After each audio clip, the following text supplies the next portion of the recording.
নমস্কাৰ টাইমলৈ স্বাগতম মই অভিলাষ আৰু লৈ আহিছো এটা গুৰুত্বপূৰ্ণ খবৰ আজিৰে পৰা জুবিন গাৰ্গ কাণ্ডৰ শুনানি আৰম্ভ হৈছে আৰু জুবিন গাৰ্গ ঘটনাৰ প্ৰতি তথ্য যুগুত কৰা হৈছে আৰু স্পষ্ট ৰূপত ফাদিল হ'ব জুবিন হত্যাকাণ্ডৰ সকলো তথ্য শ্যামকানু মহন্ত সিদ্ধাৰ্থ শৰ্মা সকলো অভিযুক্তক প্ৰশ্ন কৰা হ'ব কেনেকৈ জুবিন গাৰ্গক হত্যা কৰা হ'ল ছিংগাপুৰত জুবিন গাৰ্গৰ সৈতে কিয় এই সংঘটিত হ'ল কোনে জুবিন গাৰ্গক সুৰাপান কৰাইছিলে অমিত প্ৰভাক কোনে দায়িত্ব দিছিলে সুৰা সেৱন কৰাবলৈ এই সকলো কথা আজি ফাদিল হ'ব প্ৰতিটো প্ৰশ্নৰ উত্তৰ দিব লাগিব সাত অভিযুক্ত আদালতে সকলো প্ৰশ্ন কৰিব জুবিন হত্যাকাণ্ডৰ প্ৰতিটো তথ্য যুগুত কৰা হৈছে আৰু প্ৰতিটো প্ৰশ্ন কৰিব আৰু প্ৰতিটো প্ৰশ্নৰ তথা তেওঁলোকে উত্তৰ দিব লাগিব আৰু সম্পূৰ্ণৰূপে ফাদিল হ'ব জুবিন হত্যাকাণ্ডৰ ৰহস্য আৰু এই সন্দৰ্ভত লৈ আহিছো সবিশেষ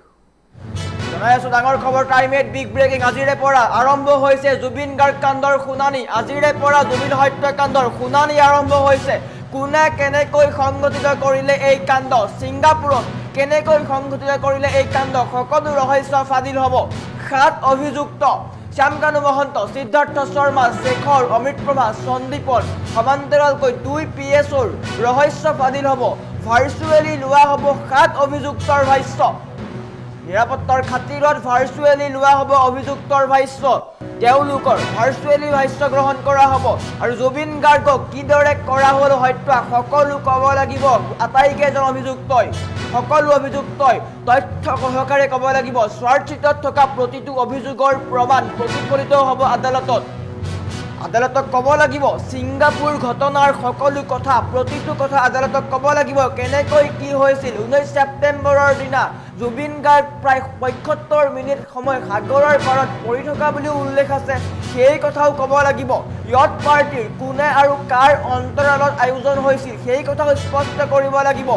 নিশা জুবিন গাৰ্গক সুৰাপান কৰাবলৈ অমিত প্ৰভাক কোনে দায়িত্ব দিছিল সেই সকলো কথা আদালতক ক'ব লাগিব আদালতৰ প্ৰতিটো প্ৰশ্নৰ উত্তৰ দিব লাগিব সাত অভিযুক্তই তেওঁলোক এতিয়া মৌন হৈ থাকিব নোৱাৰিব মিছা মাতিব নোৱাৰিব সম্পূৰ্ণৰূপে তেওঁলোকে সঁচা ক'ব লাগিব আদালতৰ ওচৰত সকলো তথ্য আছে সকলো অভিযোগৰ প্ৰতিটো তথ্য আছে গতিকে তেওঁলোকে মিছা ক'লেই অধিক শাস্তি হ'ব গতিকে তেওঁলোকে জুবিন হত্যাকাণ্ডৰ প্ৰতিটো কথা প্ৰতিটো ঘটনা বা প্ৰতিটো সময়ৰ সকলো সঁচা কথা ক'ব লাগিব স্পষ্ট হৈ পৰিছে আৰু কিছু সময় পিছতেই আদালতত হাজিৰ কৰা হ'ব আটাইকে আৰু ভাৰ্চুৱেলি গ্ৰহণ কৰা হ'ব আটাইৰে ভাষ্য গতিকে কিছু সময় পিছতেই তেওঁলোকক হাজিৰ কৰোৱা হ'ব চাৰ্জশ্বিট দাখিলৰ পিছতে প্ৰথমটো শুনানি হৈছে ১২,০০০ পৃষ্ঠাৰ চাৰ্জশ্বিট দাখিল কৰা হৈছিলে আৰু আজি প্ৰথমটো শুনানি আৰু প্ৰথম দিনৰ শুনানিত নতুন তথ্য আহিব পাৰে বহু ৰহস্য ফাদিল হ'ব শ্যামকানু মহন্তই কিমান টকা দিবলৈ আছিল জুবিন গাৰ্গক শ্যামকানু মহন্তক জুবিন গাৰ্গৰ প্ৰাপ্য ধনখিনি বাৰে বাৰে বিচাৰি আছিল কিন্তু কিয় দিয়া নাছিল শ্যামকানু মহন্তই শ্যামকানু মহন্তৰ জ্ঞাতেই বুক হৈছিল ইয়ট পাৰ্টি কিন্তু তাৰ বিপৰীতে শ্যামকানু মহন্তই কিয় মিছা মাতিছিল সেই সকলোবোৰ কথা ক'ব লাগিব সিদ্ধাৰ্থ শৰ্মা আৰু শেখৰজ্যোতি গোস্বামীয়ে কিয় অমিত প্ৰভাক দায়িত্ব দিছিল জুবিন গাৰ্গক সুৰা সেৱন কৰাবলৈ সেই সকলো কথা ওলাই পৰিব লাগিব আৰু সকলো কথা স্পষ্ট হৈ পৰিব জুবিন হত্যাকাণ্ডৰ প্ৰতিটো তথ্য যুগুত কৰা হৈছে জুবিন গাৰ্গক কোনে কেনেকৈ ক'ত আৰু কেতিয়া হত্যা কৰিলে সকলো কথা আছে আৰু আজি আটাইৰে ভাষ্য গ্ৰহণ কৰা হ'ব ১২,০০০ পৃষ্ঠাৰ চাৰ্জশ্বিটত সকলো তথ্য আছে গতিকে তেওঁলোক ৰেহাই নাপায় জুবিন হত্যাকাণ্ডৰ অভিযুক্তই কোনো পৰ্যায়ত ৰেহাই নাপায় গতিকে তেওঁলোকৰ শাস্তি অনিবাৰ্য কিন্তু প্ৰতিটো কথা তেওঁলোকে শুদ্ধকৈ ক'ব লাগিব আদালতৰ প্ৰতিটো প্ৰশ্নৰ উত্তৰ তেওঁলোকে দিব লাগিব কিদৰে ছিংগাপুৰলৈ লৈ যোৱা হৈছিল জুবিন গাৰ্গক অসুস্থ দেহাৰে জুবিন গাৰ্গক কিয় লৈ যোৱা হৈছিল মুখ্যমন্ত্ৰীয়ে এটা কথা স্পষ্ট কৰিছিল যে ক'ভিডৰ সময়ৰ পৰাই জুবিন গাৰ্গক হত্যা কৰাৰ পৰিকল্পনা কৰি আছিল তেওঁলোকে আজিৰ সেই প্ৰশ্নৰ উত্তৰ দিব লাগিব ক'ভিডৰ সময়ৰ পৰাই কিয় তেওঁলোকে জুবিন গাৰ্গক হত্যা কৰাৰ ষড়যন্ত্ৰ কৰি আছিল এই সকলো কথা ক'ব লাগিব ক'ভিডৰ সময়ৰ পৰাই তেওঁলোকৰ লগত কোন জড়িত কোন ব্যক্তিয়ে জুবিন গাৰ্গক হত্যা কৰাৰ পৰিকল্পনা কৰি আছিল এই সকলো কথা ক'ব লাগিব আৰু এটা কথা স্পষ্ট হৈ পৰিছে ছিংগাপুৰলৈ জুবিন গাৰ্গক লৈ যোৱা হৈছিল কোনে লৈ গৈছিল কেনেকৈ লৈ গৈছিল এইবিলাক সকলো ওলাই পৰিব হোটেলৰ কথা জুবিন গাৰ্গক কোনে কিয় সুৰাপান কৰোৱাইছিল এইবিলাকো কথা আহি পৰিব আৰু জুবিন হত্যাকাণ্ডৰ সকলো কথা ফাদিল হ'ব আজি কোনো ধৰণৰ মিছা মাতিব নোৱাৰে শ্যামকানু মহন্তই হওক বা আটাইকেইজন অভিযুক্তই হওক তেওঁলোকে মিছা মাতিব নোৱাৰে সকলো তথ্য ফাদিল হ'ব জুবিন গাৰ্গক কেনেকৈ হত্যা কৰা হ'ল কিদৰে পৰিকল্পিতভাৱে জুবিন গাৰ্গক হত্যা কৰা হ'ল সেই সকলো কথা আজি ফাদিল হ'ব স্পষ্ট হৈ পৰিছে পোনপটীয়াকৈ তেওঁলোকক ভাৰ্চুৱেলি ভাষ্য গ্ৰহণ কৰা হ'ব। আজি জুবিন গাৰ্গৰ ন্যায় প্ৰক্ৰিয়াৰ অন্যতম ডাঙৰ দিন। আজি সকলো ফাদিল হ'ব পাৰে, প্ৰতিটো প্ৰশ্নৰ উত্তৰ তেওঁলোকে দিব লাগিব। ছিংগাপুৰলৈ লৈ গৈ জুবিন গাৰ্গক কিয় সুৰা সেৱন কৰোৱা হৈছিল, কেনেকৈ প্লেনিং কৰিলে, কাৰ ফোনৰ পৰা কেনেকৈ কি হ'ল, সেই সকলো ক'ব লাগিব। শ্যামকানু মহন্তই জুবিন গাৰ্গক কিমান টকা দিবলৈ আছিল, শ্যামকানু মহন্তই কিয় জুবিন গাৰ্গক টকা দিয়া নাছিল। শ্যামকানু মহন্তই সংবাদ মাধ্যমৰ আগত বাৰে বাৰে এটা কথা কৈ আছিল যে ছিংগাপুৰৰ য়ট পাৰ্টিৰ কথা শ্যামকানু মহন্তই নাজানে, কিন্তু শ্যামকানু মহন্তৰ জ্ঞাতেই হৈছিল য়ট পাৰ্টি। গতিকে শ্যামকানু মহন্তই কিয় মিছা মাতি আছিল, শ্যামকানু মহন্তই বাৰে বাৰে কিয় মিছা মাতি আছিল, সেই কথাৰ উত্তৰ দিব লাগিব। সেই কথাৰ উত্তৰ তেওঁ স্পষ্ট ৰূপত দিব লাগিব। শ্যামকানু মহন্তৰ জ্ঞাতেই হৈছিল য়ট পাৰ্টি। ছিংগাপুৰত জুবিন গাৰ্গে য়ট পাৰ্টি কৰাৰ কথা শ্যামকানু মহন্তই জানিছিল, সুৰা সেৱন কৰাৰ কথাও জানিছিল। ইয়াৰ অৰ্থ হয়তো তেওঁলোক সেইবোৰ পৰিকল্পনা হয়। জুবিন গাৰ্গক সাগৰৰ পাৰলৈ নিয়া, সাগৰৰ পাৰলৈ নি সাঁতুৰিবলৈ দিয়া, এই সকলো ঘটনা পৰিকল্পনা তৎসত্বেও শ্যামকানু মহন্তই বাৰে বাৰে মিছা মাতি আছিল সংবাদ মাধ্যমৰ আগত বা SITৰ সন্মুখত যে য়ট পাৰ্টিৰ কথা শ্যামকানু মহন্তই নাজানে। কিন্তু আছাম এছ'চিয়েশ্যনে শ্যামকানু মহন্তক জনাইছিল য়ট পাৰ্টিৰ কথা, আৰু য়ট পাৰ্টিৰ বুকিং শ্যামকানু মহন্তৰ জ্ঞাতেই হৈছিল। গতিকে এই কথা ইয়াত স্পষ্ট হৈ পৰিছে, শ্যামকানু মহন্তই বাৰে বাৰে মিছা মাতি আছিল। আনহাতে শেখৰজ্যোতি গোস্বামীয়ে বাৰে বাৰে এটা কথা কৈ আছে যে শ্যামকানু মহন্ত, সিদ্ধাৰ্থ শৰ্মাই তেওঁলোকক জুবিন গাৰ্গক হত্যা কৰিছে। শ্যামকানু মহন্ত, সিদ্ধাৰ্থ শৰ্মা এওঁলোক, কিন্তু শেখৰজ্যোতি গোস্বামীও সেই স্থানত আছিলে। আমি ফুটেজত পোৱাৰ ধৰণে বহুকেইটা ভিডিঅ' ফুটেজ ভাইৰেল হোৱাৰ পিছত আমি স্পষ্টভাৱে দেখিছিলোঁ যে সাগৰৰ পানীত সিদ্ধাৰ্থ আৰু শেখৰ আছিলে। সিদ্ধাৰ্থ আৰু শেখৰৰ উপস্থিতিত জুবিন গাৰ্গ সাগৰত নামিছিলে। গতিকে তেওঁলোকে জুবিন গাৰ্গক বচাবলৈ চেষ্টা কৰা নকৰাৰ পিছৰ কথা, কিন্তু জুবিন গাৰ্গক পানীত নামিবলৈ দিয়া কথাটোৱেই তেওঁলোকৰ প্ৰথম ভুল আছিলে। ইয়াত স্পষ্ট হৈ পৰিছে জুবিন গাৰ্গক অত্যধিক সুৰা সেৱন কৰোৱা হৈছিল। সুৰা সেৱন কৰোৱাই সাগৰৰ পাৰলৈ নি সাঁতুৰিবলৈ দিয়া কথাটো কেতিয়াও গ্ৰহণযোগ্য নহয়, কেতিয়াও সহজলভ্য হ'ব নোৱাৰে। আৰু সিদ্ধাৰ্থ শৰ্মাই বাৰে বাৰে হাত দি ৰখাই আছিলে সাগৰৰ পাৰত। আপোনালোকে ভিডিঅ'কেইটা চালেই দেখিব, সকলোৱে ভিডিঅ'কেইটা দেখিছে। যিকেইটা ভিডিঅ' জুবিন গাৰ্গে সাঁতুৰি আছিল, সেইকেইটা ভিডিঅ'ত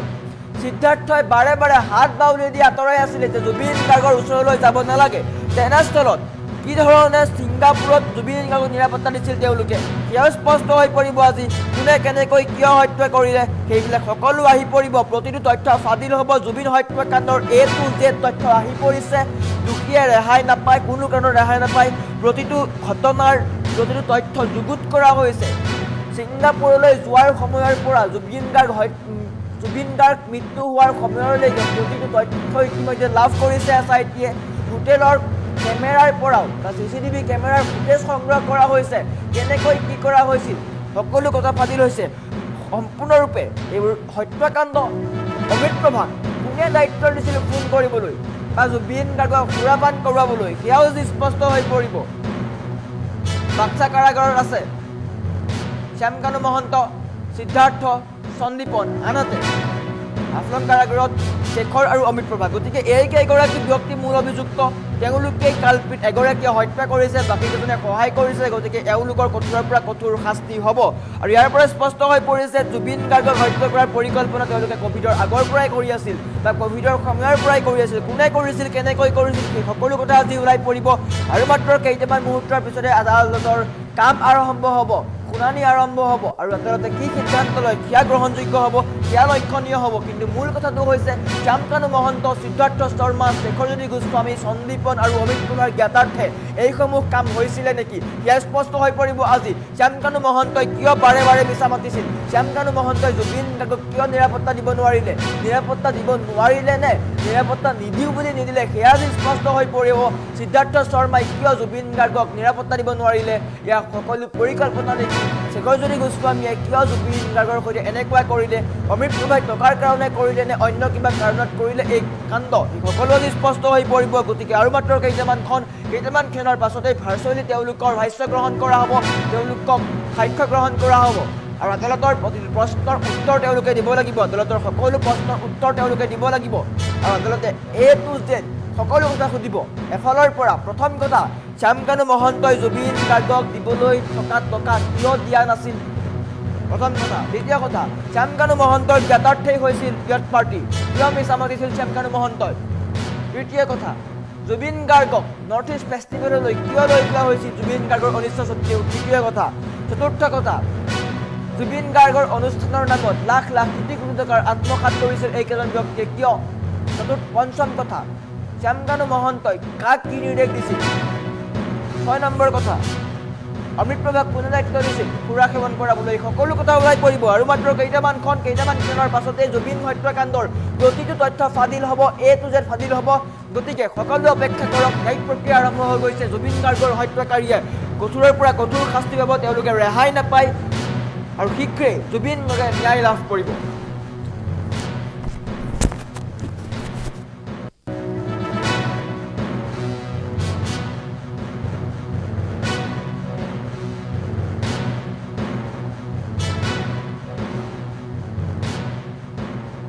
স্পষ্টকৈ কোৱা নাই প্ৰায় ভাল মানে এবছৰ 1.5 বছৰ 2 বছৰ আগৰ পৰা হ'ব পাৰে বুলি তেওঁলোকে কৈছে বস্তুটো চাৰ্জশ্বিটত সিদ্ধাৰ্থ শ্যামকানু মহন্ত আৰু এজন আছে সন্দীপ কি গোস্বামী মেইনলি তেওঁলোক তিনিজনৰ আগৰ পৰা কৰি আছে বুলি ভাবিছে অমিত ভাই চাওক আমি চাৰ্জশ্বিটখন চাইছোঁ কিন্তু জেল চাব পৰা নাই প্ৰায় 12,000 পেজৰ চাৰ্জশ্বিট এখন চোৱাটো ইমান সহজ নহয় সহজে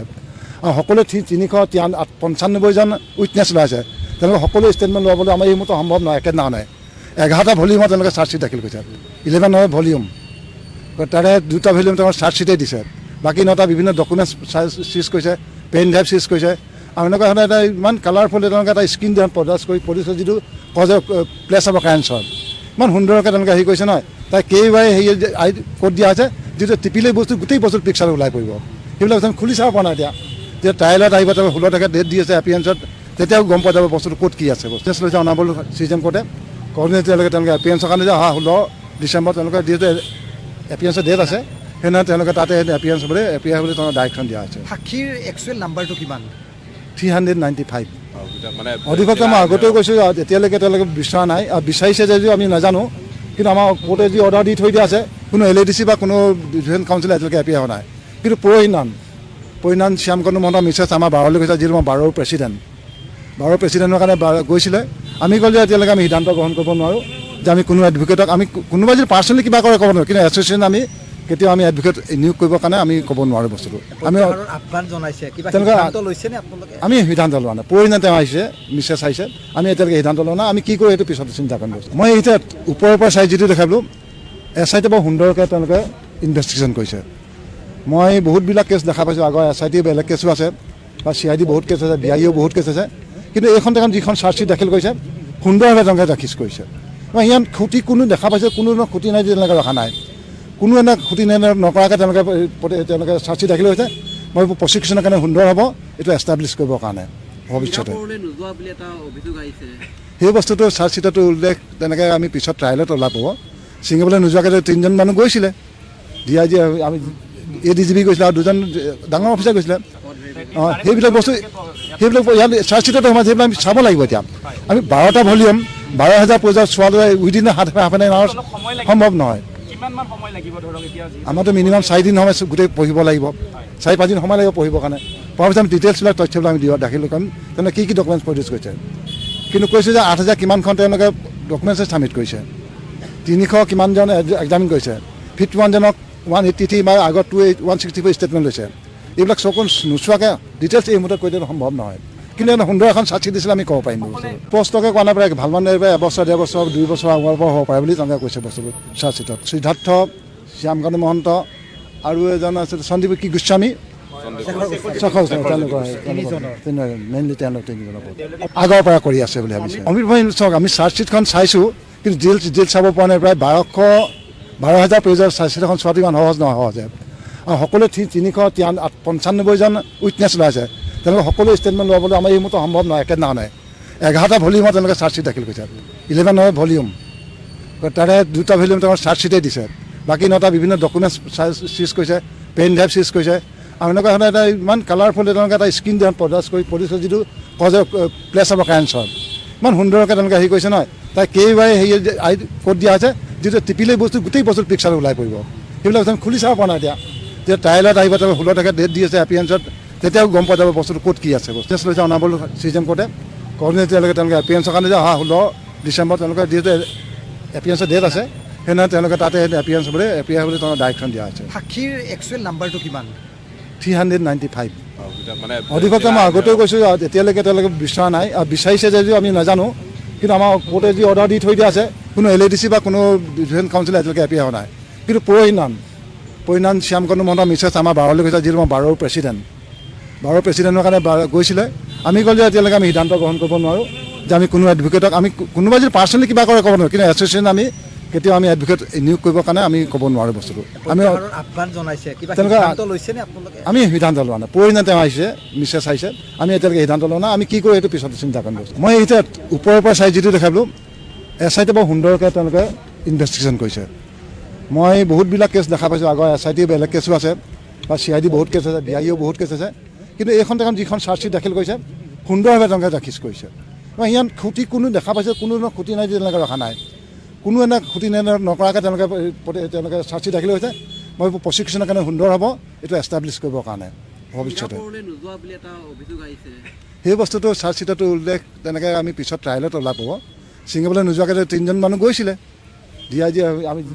ADGP গৈছিলে আৰু 2জন ডাঙৰ অফিচাৰ গৈছিলে অঁ সেইবিলাক বস্তু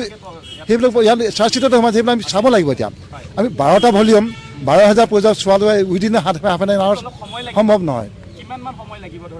আমাৰতো মিনিমাম 4 দিন সময় গোটেই পঢ়িব লাগিব 4-5 দিন সময় লাগিব পঢ়িবৰ কাৰণে পোৱাৰ পিছত আমি ডিটেইলছবিলাক তথ্যবিলাক আমি দাখিল কৰিম তেওঁলোকে কি ডকুমেণ্টছ প্ৰডিউচ কৰিছে কিন্তু কৈছোঁ যে 8,000 কিমানখন তেওঁলোকে ডকুমেণ্টছ ছাবমিট কৰিছে 300 কিমানজন এক্সামিন কৰিছে 51জনক 183 বা আগত 164 ষ্টেটমেণ্ট লৈছে এইবিলাক চকু নোচোৱাকৈ ডিটেইলছ এই মুহূৰ্তত কৈ দিয়াটো সম্ভৱ নহয় কিন্তু সুন্দৰ এখন চাৰ্জশ্বিট দিছিলে আমি ক'ব পাৰিম স্পষ্টকৈ কোৱা নাই প্ৰায় ভাল মানুহ এবছৰ